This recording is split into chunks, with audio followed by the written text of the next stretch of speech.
করোনার ধাক্কায় বন্ধ বহু প্রতিষ্ঠান, দীর্ঘ হচ্ছে কর্মহীন মানুষের সংখ্যা, অর্থনীতিতে বিরূপ প্রভাব পড়ার শঙ্কা। সবচেয়ে বেশি ঝুঁকিতে পরিচ্ছন্নতা কর্মী, চিকিৎসক, নার্সদের জন্য নানা ব্যবস্থা থাকলেও তাদের কথা ভাবছে না কেউ। চূড়ান্ত ফলাফলের পথে আরেক ধাপ এগিয়ে গেল অক্সফোর্ডের ভ্যাকসিন, ভাগাভাগি করে নেয়ার অঙ্গীকারে ঐকমত্য। চট্টগ্রামের পাহাড়ে অবৈধ বসবাসকারীদের বিরুদ্ধে জেলা প্রশাসনের অভিযান, উচ্ছেদকারীদের উপর হামলা। করোনা সংকটে পশুর হাটে মানুষের সমাগম নিয়ে দুশ্চিন্তা, কোরবানির ঈদকে সামনে রেখে বড় ক্ষতির শঙ্কায় খামারিরা। 3 মাসের বেশি সময় ধরে বন্ধ সিনেমা হল, বড় লোকসানে হল মালিকরা, কর্মহীন কয়েক হাজার শ্রমিক। রেইনবো অলরাউন্ডার এক্সটেরিয়র পেইন্ট, বাংলাদেশের আবহাওয়া উপযোগী একমাত্র পেইন্ট।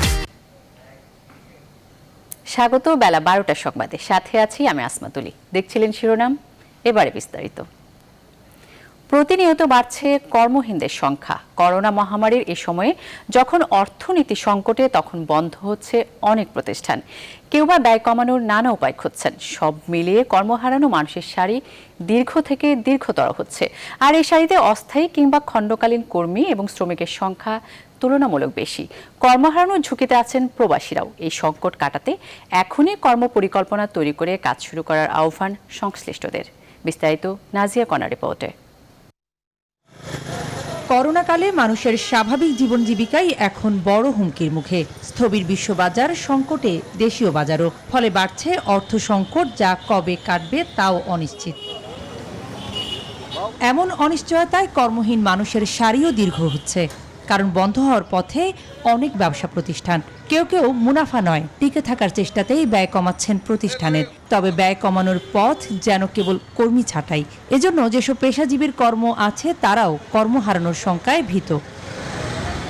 2016-17 অর্থ বছরে শ্রমশক্তি জরিপের তথ্য পর্যালোচনা করে চলমান কোভিড-19 মহামারীর প্রভাবে দেশের 1,30,00,000 মানুষ চাকরি হারানোর ঝুঁকিতে রয়েছে বলে জানায় এসডিজি প্ল্যাটফর্মও। আমাদের ধারণায় আমরা বলছি 1,30,00,000 মতো, কিন্তু যদি আমরা সাম্প্রতিকতম জরিপের ফলাফল পেতাম, এটা প্রায় 2 কোটির কাছাকাছি চলে যেত। অর্থ যোগান দেওয়া, ঋণ যোগান দেওয়া, সহায়তা দেওয়া, কৃষককে ভালো বীজ দেওয়া, সার দেওয়া, এইগুলা যদি আমরা ঠিক মতো করতে পারি এবং আমাদের সরকার করছে। সরকারের ঋণের প্রস্তাব দিচ্ছে, কিন্তু প্রকৃত যারা ঋণ গ্রহীতা তারা সেটা পাচ্ছে না। এবং অপরদিকে যেটা প্রয়োজন সেটা হলো যে শুধুমাত্র ঋণ দিয়ে এই পরিস্থিতি মোকাবেলা করা যাবে না। এখানে একটা বড় অংশ আছে যারা প্রথাগতভাবে দরিদ্র না, কিন্তু এখানে এখন আসছে, তাদের জন্য কোনো না কোনো ধরনের সরকারি ভাতার ব্যবস্থা করতে হবে। এমনিতেই দেশে বেকার সমস্যা প্রকট। নতুন করে করোনাকালে এই সংখ্যা আরো বাড়ছে। অর্থনীতির এই সংকট সহসাই কি কাটবে? আমরা মনে করি পারবো, কারণ আমরা একা নই। সারা বিশ্বই করোনা আক্রান্ত। উন্নত দেশগুলো তো ফিরে আসতে চায় তাদের আগের জায়গায়, তারাও খুলে দিচ্ছে। বিশ্ব এটার প্রতি কি পরিস্থিতিতে যাবে সেটাও এখনো অনিশ্চিত আছে। কিন্তু কেউ যদি মনে করেন খুব দ্রুততার সাথে আমরা এটা পার হয়ে যাব জুনের শেষে বা জুলাই মাসে, তাহলে এটা অবাস্তব চিন্তার অংশ হিসেবে প্রথম ধাক্কায় যারা কাজে ছিল তাদেরকে কাজে নিয়ে আসা, তারপরে যখন গ্রোথ হবে আরো নতুন শ্রমিকের কাজ পাবে। আমার মনে চলমান প্রক্রিয়া, একটু সহিষ্ণুতা, ধৈর্যের দরকার। সারা বিশ্বেই চলছে কম বেশি কর্মী ছাঁটাই। দেশে চাকরি না পেয়ে যারা বিদেশ গিয়ে কাজ করছেন, সে প্রবাসীরাও এখন চাকরি হারানোর শঙ্কায়। এজন্য সংকট কাটাতে কার্যকর কর্মপরিকল্পনা ঠিক করার পরামর্শ বিশ্লেষকদের। নাজিয়া কণা, নিউজ 24, ঢাকা। ফ্রন্টলাইন ফাইটার হিসেবে ডাক্তার, নার্স, সাংবাদিক ও পুলিশ সবার কথাই আসছে আলোচনায়। নানা খবর আসছে গণমাধ্যমে, কিন্তু করোনায় সবচেয়ে বেশি ঝুঁকিতে থাকা পরিচ্ছন্নতা কর্মীর কথা কেউ কি ভেবেছেন? সর্বোচ্চ স্বাস্থ্য ঝুঁকি নিয়ে কাজ করে চলা এই পরিচ্ছন্নতা কর্মীদের নেই কোনো সুরক্ষার ব্যবস্থা, না আছে প্রণোদনার সুযোগ। আরও জানাচ্ছেন আলী তালুকদার। ট্রলিতে ড্রাম, তাতে রয়েছে করোনা আক্রান্ত রোগীদের ব্যবহৃত সরঞ্জাম। হাসপাতালের ভেতর থেকে এভাবেই ট্রলি ঠেলে প্রতিনিয়ত বের হন পরিচ্ছন্নতা কর্মীরা। পায়ে হেঁটেই তাদের গন্তব্য হাসপাতালের বাইরে। যেতে হয় কয়েকশো গজ দূরে, সিটি কর্পোরেশনের নির্ধারিত আবর্জনা ফেলার স্থানে। পর্যাপ্ত সুরক্ষা ছাড়া খালি করছে ড্রাম ভর্তি আক্রান্ত রোগীদের ব্যবহৃত মাস্ক, হ্যান্ড গ্লাভস, রোগীর ফেলে দেয়া খাবারের অবশিষ্ট। আক্রান্ত হবার ঝুঁকি থাকার পরও থেমে নেই তাদের প্রতিনিয়ত পরিচ্ছন্নতার কাজ। বলছেন খুব কাছ থেকে পজিটিভ রোগীদের সেবায় আক্রান্তর ঝুঁকি থাকলেও দায়িত্ব পালনে পিছপা নন তারা। আমরা তো মোটামুটি ঝুঁকিতে আছি, তারপরে যখন দেখা যায় যে হাসি কাশি এগুলো আছে তখন ডক্টর আছে। আমাদের স্টাফরা আছে, আমাদের স্টাফদের মধ্যে অনেকে আক্রান্ত হয়েছে, পজিটিভও হয়েছে এবং হসপিটালে ভর্তিও হয়েছে। এরই মধ্যে করোনা রোগীদের পাশে থেকে আক্রান্ত হয়েছে বহু পরিচ্ছন্নতা কর্মী, কিন্তু তাদের হিসাব কেউ রাখেনি। আমার ডিউটি শেষ হলে আমি কাল সম্ভব করাইনি। রুগী যেটা লাগে বা সেই স্টাফের সাথে ইনজেকশন, অক্সিজেন যেটা লাগে রুগীর সাথে আমরা সবসময় থাকি। সব কিছুতে আমরাই করি রুগী, কিন্তু আমাদের ওই সেফটিটা দেয় না। ওই সেফটিটা দেয় হলো ডাক্তারদেরকে। যেমন নার্সের ডিউটি হলো 7 দিন, আমাদের ডিউটি হলো 14 দিন। করোনা আক্রান্ত রোগীদের সেবায় নিয়োজিত এসব পরিচ্ছন্নতা কর্মীরা দাবি করেন পর্যাপ্ত স্বাস্থ্য সুরক্ষা ব্যবস্থা দেয়ার। আলী তালুকদার, নিউজ 24, ঢাকা। চট্টগ্রামের জালালাবাদের পাহাড়ি এলাকায় অবৈধভাবে বসবাসকারীদের বিরুদ্ধে অভিযানে নেমেছে প্রশাসন। সকালে অভিযান পরিচালনাকারীদের উপর হামলার ঘটনাও ঘটেছে। প্রশাসন জানায় বর্ষার শুরুতে ঝুঁকি নিয়ে পাহাড়ে বসবাসকারীদের সরে যেতে নোটিশ দেওয়া হয়। এতদিনে সেখান থেকে কেউই সরেনি। চলতি মৌসুমে আরও বৃষ্টির সম্ভাবনা থাকায় সকালে 5 জন ম্যাজিস্ট্রেটের তত্ত্বাবধানে অভিযান শুরু করে জেলা প্রশাসন। এ সময় উচ্ছেদকারী দলের উপর হামলা চালায় বসবাসকারীরা। হামলায় ম্যাজিস্ট্রেটের 2 জন সহকারী আহত হন। এই ঘটনায় 2 ব্যক্তিকে আটক করে পুলিশ। পরে পরিস্থিতি নিয়ন্ত্রণে এনে উচ্ছেদ অভিযান চালানো হয়।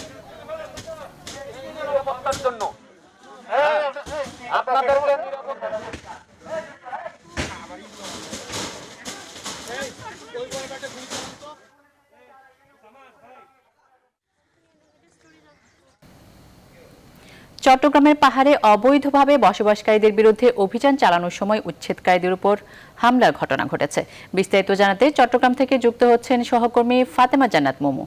মোমো, কোন পাহাড়ে অভিযানের সময় হামলার ঘটনা ঘটেছে আর এই ঘটনার পর জেলা প্রশাসনের পক্ষ থেকে কি পদক্ষেপ নেওয়া হয়েছে?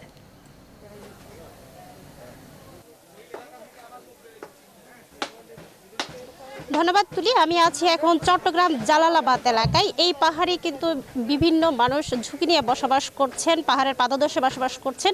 তাদেরকে আগে থেকে জেলা প্রশাসনের পক্ষ থেকে নির্দেশনা দেওয়া হয়েছিল যেন তারা নিরাপদে চলে যায়। যেহেতু বর্ষার মৌসুম শুরু হয়েছে, পাহাড় ধসের আশঙ্কাও রয়েছে, কিন্তু তারা সেই আদেশ অমান্য করে এখনো পর্যন্ত এখানে বসবাস করার কারণে জেলা প্রশাসনের নির্বাহী ম্যাজিস্ট্রেট তহিদুল ইসলামের নেতৃত্বে জেলা প্রশাসনের 5 জন ম্যাজিস্ট্রেট কিন্তু এই পাহাড়ে অভিযান চালাচ্ছে। আপনি নিশ্চয়ই ক্যামেরার চোখে দেখতে পাচ্ছেন এখানে অনেকেই এখনো পর্যন্ত ঝুঁকি নিয়ে বসবাস করছে এবং তাদেরকে যখন মাইকিং করে সরে যেতে বলা হয়েছিল, এলাকাবাসী বিক্ষুব্ধ হয়ে জেলা প্রশাসনের নির্বাহী ম্যাজিস্ট্রেটের যে দল ছিল তাদের উপর কিন্তু তারা হামলা করার চেষ্টা করে। সেই সময় জেলা প্রশাসনের 2 জন সহকারী কিন্তু আহত হয়। এই ঘটনায় 5 জনকে আটক করা হয়েছে। পুলিশ পরিস্থিতি নিয়ন্ত্রণে নিয়ে এসেছে। আপাতত পরিস্থিতি নিয়ন্ত্রণে রয়েছে, কিন্তু উচ্ছেদ অভিযান এখনও পরিচালনা করছে। শুধুমাত্র জালালাবাদ এলাকা নয়, চট্টগ্রামের যে ঝুঁকিপূর্ণ যে 10টি পাহাড় চিহ্নিত করা হয়েছিল সেসব পাহাড়ে কিন্তু পৃথক পৃথকভাবে অভিযান চলছে এবং যারা এখনো পর্যন্ত ঝুঁকি নিয়ে বসবাস করছে তাদেরকে কড়া নির্দেশনা দেওয়া হয়েছে আর নির্দেশনা অমান্যকারীদের আইনত ব্যবস্থাও নেওয়া হচ্ছে। এই এলাকায় কিন্তু অনেক মানুষ রয়েছে যারা নিম্ন আয়ের, তারা বিভিন্নভাবে স্থানীয়দের সহযোগিতায় তারা কিন্তু এই ঘরে বসবাস করছিল এবং অনেকবার বর্ষাতে পাহাড় ভেঙে মানুষের মৃত্যুর ঘটনা ঘটেছে। শুধুমাত্র মানুষের মৃত্যুর ঘটনা এড়াতে শুধুমাত্র এই জেলা প্রশাসনের এই অভিযানটা পরিচালনা করা হচ্ছে, কিন্তু তারা এখান থেকে নারাজ। একটি সিন্ডিকেট গ্রুপ কিন্তু এখানে কাজ করছে বলে জানা গেছে, যে তাদের নেতৃত্বে মানুষগুলো কিন্তু বিক্ষুব্ধ হয়ে এই জেলা প্রশাসনের যে দলটা রয়েছে তাদের উপর হামলা করেছে। তো চট্টগ্রাম থেকেই ছিল আমার কাছে সর্বশেষ তথ্য। ফিরে যাচ্ছি স্টুডিওতে। তুলি। মোমো, ধন্যবাদ আপনাকে। চট্টগ্রাম পাহাড় থেকে উচ্ছেদ অভিযানের খবর জানাচ্ছিলেন সহকর্মী ফাতেমা জান্নাত মোমো। করোনা সংকটে কোরবানির পশুর হাটে মানুষের সমাগম নিয়ে চরম দুশ্চিন্তায় রয়েছেন চট্টগ্রামের খামারিরা। হাট নিয়েও সংশয় থাকায় বিকল্প চিন্তা করছেন অনেকে। তবে মেয়র বলছেন সামাজিক দূরত্ব নিশ্চিত করেই এবারের হাট বসবে। এছাড়া হাটের সংখ্যা বাড়ানোর ইঙ্গিতও দিয়েছেন তিনি। নয়ন বড়ুয়া জয়ের তথ্যচিত্রে ডেস্ক রিপোর্ট। চট্টগ্রামের হাটগুলো একসময় পুরোপুরি নির্ভর ছিল ভারত ও মিয়ানমারের পশুর উপর, তবে সেই চিত্র এখন নেই। বছর খানেক ধরে এসব বাজার দেশের খামারের গরু ছাগলে ভরা। তবে এবার কোরবানিতে ব্যবসা কেমন হবে তা নিয়ে শঙ্কায় রয়েছেন খামারিরা। স্বাস্থ্যবিধি মানা না হলে কোরবানির হাটে ক্রেতা সমাগম কম হতে পারে বলে ধারণা খামারিদের। ব্যবসা টিকিয়ে রাখতে অনেক খামারি অনলাইনেও পশু বিক্রি শুরু করেছেন। আমরা যে বাজারে গেলে এটা সামাজিক দূরত্ব থাকবে না, এখন আমরা বিকল্প হিসেবে চিন্তা করতেছি অনলাইনের মাধ্যমে গরুগুলো বিক্রি করা যায় কিনা। ডিসিশন নিয়েছি যে আমাদের ফার্মের কোনো গরু আমরা বাজারে পাঠাবো না, কারণ আমাদের এতে আমাদের কর্মচারীদের জন্য রিস্ক, নিজে বাজারে গেলে রিস্ক। কোরবানি লোকেরা তো এখন অনেক গরু কিনে এখানে লাগছে, যে মনে হলো ওগুলা টোগুলা সব বেচা। চট্টগ্রামের মেয়র অবশ্য বলছেন সব বিধিনিষেধ মেনে পশুর হাটগুলো বসানো হবে। ভিড় কমাতে প্রশাসনের অনুমতি সাপেক্ষে এলাকা ভিত্তিক বাজার বসানোর পরিকল্পনা রয়েছে বলেও জানান তিনি। সরকারের পক্ষ থেকে কি নির্দেশনা আসে এটা আমরা দেখব, দেখার পরেই তো সেভাবে আমরা এটা ব্যবস্থা গ্রহণ করব। বাজারের সংখ্যা যদি আমরা বৃদ্ধি করতে পারি তাহলে দেখা যাবে হয়তো বাজারের আগে যেই চাপটা ছিল তার থেকে চাপটা কিছুটা কমবে। বন্দরনগরে প্রায় 7 লাখ পশুর চাহিদা থাকে কোরবানিতে। এবছর খামারে ও ব্যক্তি উদ্যোগে বড় করা পশু দিয়েই এই চাহিদা মেটানো সম্ভব বলে জানান জেলা প্রাণী সম্পদ কর্মকর্তা। আমরা আশা করছি যে আমাদের লাগবে হলো 7 লক্ষ সামথিং। সেক্ষেত্রে কিছু গবাদি পশু আমাদের দেশের অন্যান্য জায়গা থেকে আসে এবং সেক্ষেত্রে আমাদের প্রস্তুতি একেবারেই ভালো। প্রাণী সম্পদ অধিদপ্তরের হিসেবে এবছর চট্টগ্রাম অঞ্চলের 3 সহস্রাধিক খামারে 6 লাখের বেশি গরু, মহিষ ও ছাগল লালন পালন করা হয়েছে।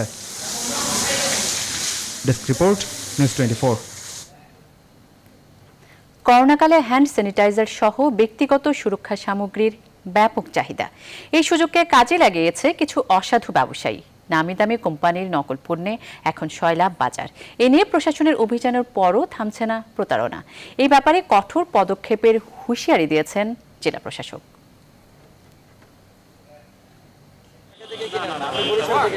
স্বাস্থ্য সুরক্ষায় মানুষের নজর এখন সবচেয়ে বেশি। ভাইরাস মহামারী ঠেকাতে হ্যান্ড স্যানিটাইজার, অ্যান্টিসেপটিক সামগ্রী, হ্যান্ড ওয়াশ সহ প্রায় সব সুরক্ষা সামগ্রীর চাহিদা তুঙ্গে। এই সুযোগটিকে কাজে লাগাতে নামী কোম্পানির পণ্য ও জীবন রক্ষাকারী ঔষধ নকল করে বাজারে ছাড়ছে একটি চক্র। এসব পণ্য পথে ঘাটে কিংবা ছোট দোকানে বিক্রি হচ্ছে দেদার। বিশেষ করে নিম্ন আয়ের মানুষেরাই এগুলোর ক্রেতা। এখানে বিভিন্ন কোম্পানির ওষুধ তৈরি হচ্ছে, নকল ওষুধ তৈরি হচ্ছে, যার মধ্যে আবার কেমিস্ট ল্যাবরেটরি আছে, তারপর জেসন আছে, গ্লোব আছে, তারপরে এসিএ আছে, এরকম বিভিন্ন কোম্পানি, ইভেন জনসনস কোম্পানির প্রোডাক্ট তৈরি হচ্ছে। গেল 15 জুন এক অভিযানে নকল ঔষধ তৈরির একটি কারখানার সন্ধান পায় জেলা প্রশাসনের ভ্রাম্যমাণ আদালত। নগরের দরগাহ বাড়ি এলাকায় ওই কারখানার মালিক ও সহযোগীকে 1 বছর করে কারাদণ্ড ও 2.5 লাখ টাকা করে জরিমানা করা হয়। এছাড়া সপ্তাহের শুরুতে গির্জা মহল্লা এলাকায় নকল পণ্যের বিরুদ্ধে অভিযান চালায় প্রশাসন। তবুও থেমে নেই এসব পণ্য বিক্রি। পুরো বরিশাল শহর জুড়ে নকল স্যানিটাইজার, মাস্ক এবং অন্যান্য সামগ্রীতে ছেয়ে গেছে, যা মানুষের জন্য ক্ষতিকর। আমরা যেখানেই নকল মাস্ক এবং স্যানিটাইজার দেখতে পাচ্ছি আমরা তাদেরকে জব্দ করেছি। বরিশালের মানুষকে ভালো রাখতে বরিশাল জেলা প্রশাসন এবং ঔষধ প্রশাসন থেকে কিন্তু এই অভিযান অব্যাহত থাকবে। ভেজাল পণ্যে জনস্বাস্থ্য হুমকিতে পড়তে পারে, তাই এগুলো উৎপাদন, সরবরাহ ও বিক্রিতে জড়িতদের বিরুদ্ধে ব্যবস্থা নেওয়ার কথা জানিয়েছেন জেলা প্রশাসক। যারা এখানে আমদানি করেন তাদের কিন্তু আমরা জেল দিয়েছি এবং যারা এখানে বিক্রি করে তাদের জরিমানা করেছি। তার মানে আমরা কিন্তু আসলে বড় জায়গাতে বা রাঘব বলদের কিন্তু টাচ করতে চাচ্ছি। আমি নিশ্চয়তা দিতে চাই, বরিশালে অতিরিক্ত দামে ওষুধ বিক্রি বা ভেজাল ওষুধ বা স্বাস্থ্য সামগ্রী বিক্রির সাথে যারা জড়িত তারা কেউ রেহাই পাবে না। তাদের বিরুদ্ধে অবশ্যই আমরা আইনানুগ ব্যবস্থা নিব এবং কঠোরভাবেই কিন্তু তাদের বিরুদ্ধে এই অভিযানটি অব্যাহত থাকবে। এসব পণ্য বর্জনের আহ্বান জানিয়েছেন বরিশালের সচেতন নাগরিকরা। Desk report, news 24। এবারে করোনার বৈশ্বিক প্রসঙ্গ। বিশ্বজুড়ে করোনার প্রকোপ ক্রমেই ভয়াবহ রূপ নিচ্ছে, বেড়েছে সংক্রমণ ও মৃত্যু। গেল 24 ঘন্টায় বিশ্বে প্রায় 1,62,000 মানুষ ভাইরাসটিতে আক্রান্ত হয়েছে আর মারা গেছে 5,500 মানুষ। এসব ঘটনায় বিশ্বে কোভিড-19 মোট মৃতের সংখ্যা 4,79,000-এ দাঁড়িয়েছে আর মোট আক্রান্ত 93,59,000। ব্রাজিলে মৃত্যুর মিছিল অব্যাহত রয়েছে। গেল 24 ঘন্টায় দেশটিতে 1,364 জনের মৃত্যু হয়েছে আর আক্রান্ত 40,000-এর বেশি। যুক্তরাষ্ট্রে গেল 24 ঘন্টায় প্রাণহানির সংখ্যা 874 জন আর একদিনে সংক্রমিত 35,000-এর বেশি মানুষ। ভারতের অবস্থাও বেহাল। দেশটিতে আবারও একদিনে 15,000-এর বেশি মানুষ কোভিড-19-এ আক্রান্ত হয়েছে, মারা গেছে 468 জন। এ নিয়ে এশিয়ার এই দেশটিতে মোট আক্রান্তের সংখ্যা 4,56,000 ছাড়িয়েছে। মোট প্রাণহানি 14,400-র বেশি। তবে ইউরোপের করোনা পরিস্থিতি উন্নতি হয়েছে। আসছে জুলাইয়ের শুরুতে লকডাউন শিথিল করছে ব্রিটেন। তবে স্বস্তির খবর হলো বিশ্বব্যাপী এ পর্যন্ত সুস্থ হয়েছেন প্রায় 50,46,000-এর বেশি মানুষ।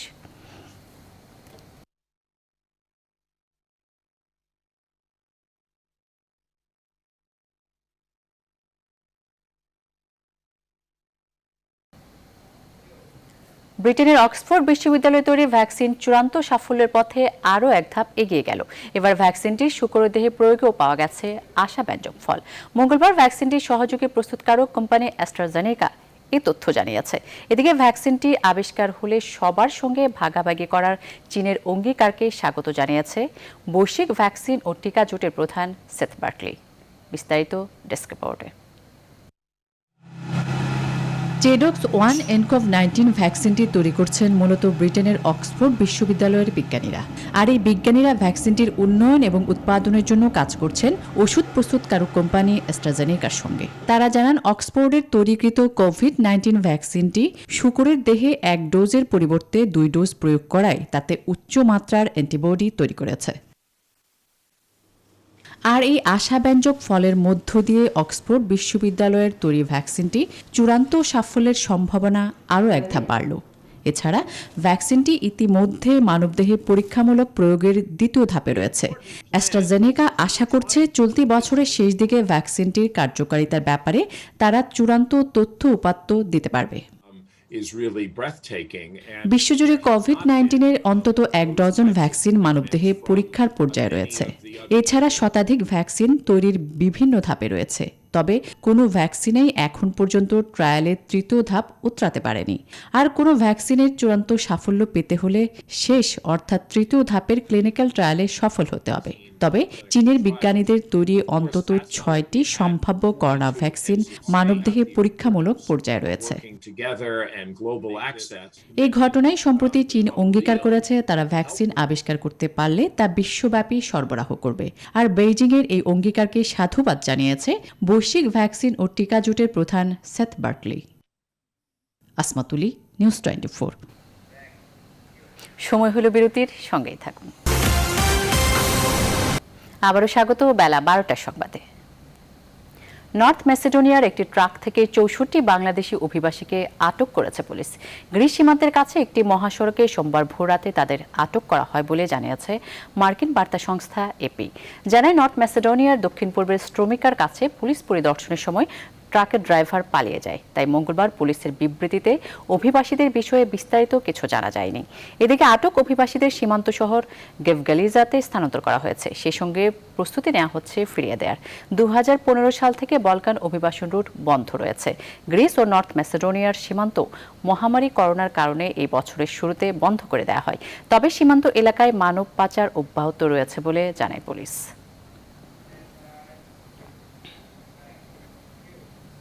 সীমান্তবর্তী জেলা যশোর স্বর্গ হিসেবে বিবেচিত হয় মাদক চোরা কারবারিদের কাছে। বেনাপোল সহ দীর্ঘ সীমান্ত পথে নানা ধরনের মাদক ভারত থেকে বাংলাদেশে ঢোকে। এই কাজে যশোরের একটি বড় চক্র জড়িত আছেন অসংখ্য মাদক সেবনকারীও। সব মিলিয়ে বেশ নাজুক পরিস্থিতি ছিল দক্ষিণ পশ্চিমাঞ্চলের গুরুত্বপূর্ণ এই জেলা। তবে গেল কয়েক মাসে পরিস্থিতি একেবারেই ভিন্ন। চোরাচালান নেই মাদকের ব্যবহার। জনগণকে স্বস্তি দেয়া এই পরিবেশ তৈরি হয়েছে পুলিশ, র্যাব ও বিজিবির সম্মিলিত প্রচেষ্টায়। রিপন হোসেনের তথ্য ছবিতে ডেস্ক রিপোর্ট। কলকাতার সঙ্গে ঢাকার যোগাযোগের সবচেয়ে সহজ পথ, তাই মাদক চোরাকারবারিদের কাছে যশোর পছন্দের জায়গা। সীমান্তে বিজিবি এবং শহরের পুলিশ র্যাবের চোখ ফাঁকি দিয়ে এতদিন বেশ ভালো চলছিল মাদক চোরাচালান ও ব্যবহার। কিন্তু বছরের শুরু থেকে এই পরিস্থিতি কিছুটা ব্যতিক্রম। চোরাচালান এখন নেই বললেই চলে। ব্যবহারও কমে গেছে ফেন্সিডিল, ইয়াবা ও হেরোইনের। তাই শহরবাসী অনেকটা স্বস্তিতে। এখন কিন্তু মাদকের পরিমাণ বিশেষ করে যারা তরুণ সমাজ বা ছাত্র সমাজ আছে, এদের কিন্তু মাদকের থেকে অনেক দূরে আছে এরা, এবং আমি মনে করছি যে ভবিষ্যতে যশোর আরও অনেক এগিয়ে যাবে। মাদকটা কিছুটা নিয়ন্ত্রণে আছে। আমরা যশোরকে বলা হয় মাদকের সিংহদ্বার, সেই জায়গা থেকে আমরা মনে করছি যে কিছুটা মাদক নিয়ন্ত্রণে আছে এবং এটাতে পরিবারের শান্তি বজায় আছে। আমরা চাই এই ভালো অবস্থাটা অব্যাহত থাকুক। আমরা মাদকের বিরুদ্ধে সবসময় আমাদের অবস্থান। মাদকের বিরুদ্ধে দীর্ঘদিন ধরেই জিরো টলারেন্স নীতি রয়েছে বিজিবি ও র্যাবের। তবে বছরের শুরুতে জেলাকে মাদকমুক্ত করার পুলিশ সুপারের ঘোষণার পর পরিস্থিতি পাল্টাতে শুরু করে। তখন থেকে সাঁড়াশি অভিযানে নামে 3 বাহিনী। এই সময়ে ক্রসফায়ারে বেশ কয়েকজন মাদক কারবারির মৃত্যু হয়। অনেকে এলাকা ছাড়ে ভয়ে। প্রথম লক্ষ্য ছিল যে মাদকমুক্ত যশোর তৈরি করা। সে লক্ষ্যে আমরা আমাদের সহযোগী প্রতিষ্ঠান মাদকদ্রব্য নিয়ন্ত্রণ অধিদপ্তর, বিজিবি, র্যাব সবাইকে নিয়ে আমরা কাজ শুরু করি। আমরা প্রচুর মাদক সেবী, মাদক ব্যবসায়ী, বিশেষ করে মাদক ব্যবসায়ী যারা বড় আকারের মাদক ব্যবসায়ী, তাদেরকে ধরতে সক্ষম হই। বিজিবি বলছে অভিযানে 3 মাসে বেশ অগ্রগতি হয়। তবে গা ঢাকা দেয়া চোরাকারবারিরা এখন আবার সংগঠিত হতে চেষ্টা করছে। সিন্ডিকেট ভাঙতে কাজ করছে বাহিনীগুলো। আমরা দেখেছি যে এই বিভিন্ন পরিস্থিতিতে সুযোগ নিয়ে কোনো সময় হয়তো চোরাচালানকারীরা এই ব্যবসায় আবার নিয়োজিত হওয়ার চেষ্টা করছেন। সে ব্যাপারে আমরা স্থানীয় জনসাধারণকে যথেষ্ট পরিমাণে সতর্ক করার ব্যবস্থা গ্রহণ করেছি এবং এ ব্যাপারে আমাদের জিরো টলারেন্স নীতি অব্যাহত রয়েছে। জানুয়ারি থেকে এপ্রিল পর্যন্ত যশোরে 2.5 কোটি টাকার বেশি মূল্যের মাদকদ্রব্য আটক হয়। এই সময়ে 612টি মামলায় 764 জন মাদক কারবারি ও সেবনকারী আটক হয়। Desk report, news 24। সময় হলো আরও একটি বিরতির, সঙ্গেই থাকুন। আবারও স্বাগত, দেখছেন বেলা 12টার সংবাদ। এবারে একটি শোক সংবাদ। কবি ও সাহিত্যিক মাসুক চৌধুরী আর নেই। মঙ্গলবার রাতে রাজধানীর একটি হাসপাতালে তিনি ঠান্ডাজনিত রোগে ইন্তেকাল করেন। ইন্না লিল্লাহি ওয়া ইন্না ইলাইহি রাজিউন। মৃত্যুকালে তার বয়স হয়েছিল 73 বছর। মাসুক চৌধুরী বাংলাদেশ প্রতিদিনের প্রধান বার্তা সম্পাদক ছিলেন। গত 16 জুন অসুস্থ হয়ে শাহজাহানপুরে প্যান প্যাসিফিক হাসপাতালে ভর্তি হন কবি ও সাংবাদিক মাসুক চৌধুরী। করোনা পরীক্ষায় তার রিপোর্ট নেগেটিভ আসে। এরপর নিউমোনিয়া ধরা পড়ে এই বিশিষ্ট কবি ও সাংবাদিকের। মাসুক চৌধুরীর ছোট ভাই আশরাফুল হায়দার চৌধুরী জানান, মঙ্গলবার রাত 12টায় তার অবস্থার অবনতি ঘটে। চিকিৎসকরা আইসিইউর জন্য অন্য হাসপাতালে নিয়ে যাওয়ার পরামর্শ দেন। সেখান থেকে তাকে রাসমনু হাসপাতালে নিয়ে যাওয়া হয়, কিন্তু রাত 1টায় তিনি চলে যান না ফেরার দেশে। সকালে হাজীপাড়ায় প্রথম দফা এবং উত্তর মাদারটেক বাইতুল্লাহ জামে মসজিদে দ্বিতীয় দফা জানাজা শেষে মাদারটেক কবরস্থানে দাফন করা হয়।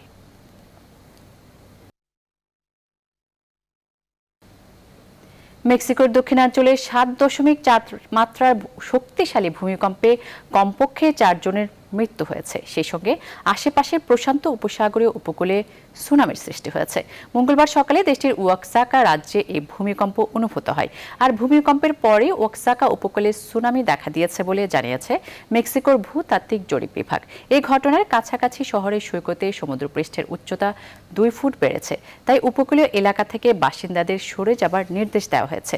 ওয়াক্সাকার এই ভূমিকম্পে কেঁপেছে 400 মাইলের বেশি দূরের মেক্সিকো সিটিও। ভূমিকম্পের ফলে মেক্সিকোর প্রশান্ত উপসাগরীয় উপকূল এবং মধ্য ও দক্ষিণ আমেরিকাতেও সুনামির আশঙ্কা করা হচ্ছে।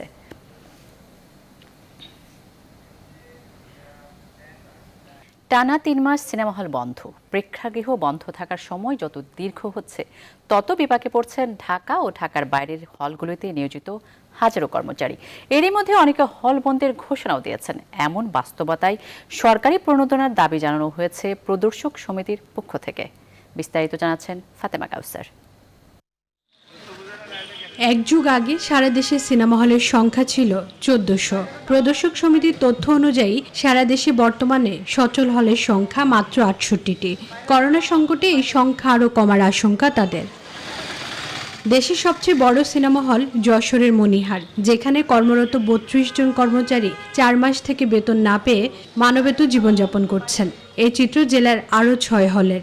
মনিহার সিনেমা হলের যে ব্যবসা, সে ব্যবসা তো নেই। আশেপাশে যারা দোকানপাট ছিল তাদেরকেও এখন বর্তমান তারাও ক্ষতিগ্রস্ত। তো মালিক স্পষ্টই আমাদের বলে দিয়েছে যে সে হল না খোলা পর্যন্ত কোনো বেতন দিতে পারবে না। একই চিত্র মুন্সিগঞ্জেও। প্রণোদনা না পেলে হল বন্ধের ঘোষণা দিয়েছেন একমাত্র চলমান পান্না সিনেমা হল মালিক। বন্ধের আগেও 2 বছর যাবত আমাদের সিনেমা হলের ব্যবসা ভালো না। হয়তোবা যদি সহযোগিতা পাই তাহলে চিন্তা ভাবনা করে দেখবো, আর নয়তো হয়তো এই ব্যবসা করা আমাদের পক্ষে আর সম্ভব না, কারণ এই 10 জন স্টাফ বসায় বসায় কয়দিন আমি বেতন দিব।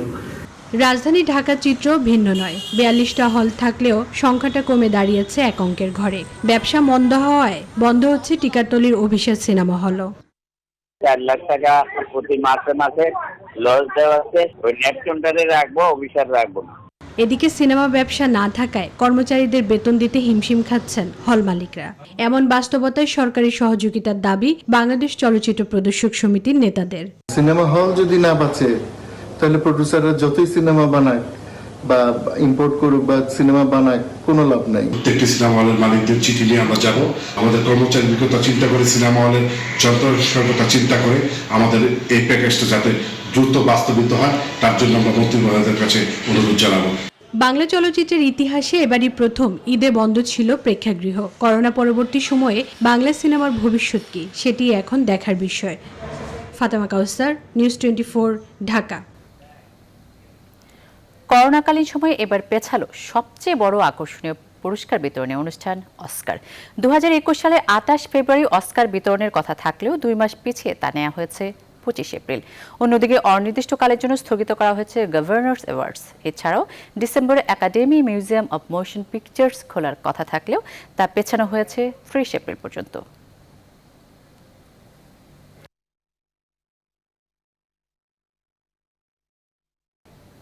এখন এ পর্যন্তই, সাথে থাকায় ধন্যবাদ সবাইকে।